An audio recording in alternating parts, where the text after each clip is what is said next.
Yan mga kalapatid, sa bali pangalawang araw nakabalik si Uwak, yung bird ko galing sa tos, pero okay naman, nakabalik kayo siya.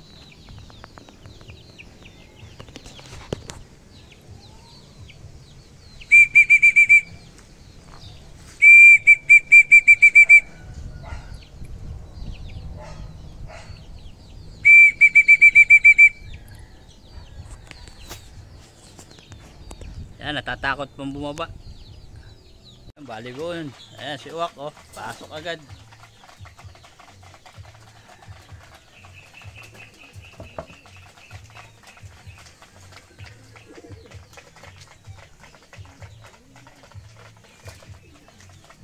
Yan, oh, ang akala ko mawawala na si Uwak.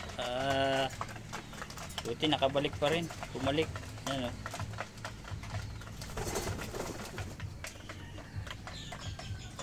Wow, at saka nagutom. Magtatanda ka, Uwak. Yun yan talaga.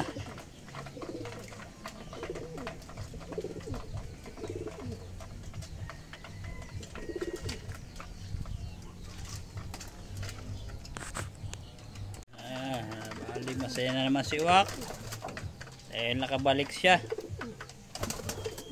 Ayan.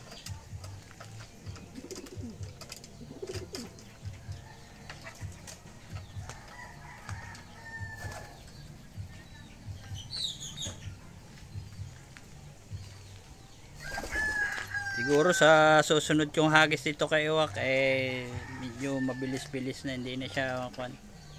Kasi katulad na sinabi ko sa unang video ko, nakadalawang ronda pa lang yan dito sa lugar ko, kaya nawala talaga siya kahapon.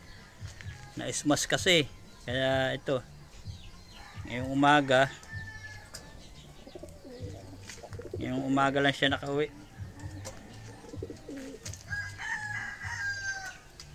Sa susunod sigurado ito, alam na niya ang gagawin sa paglipad.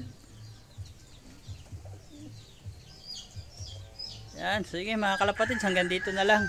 At update lang ako sa mga video ko pagtitraining ko kay Uwak.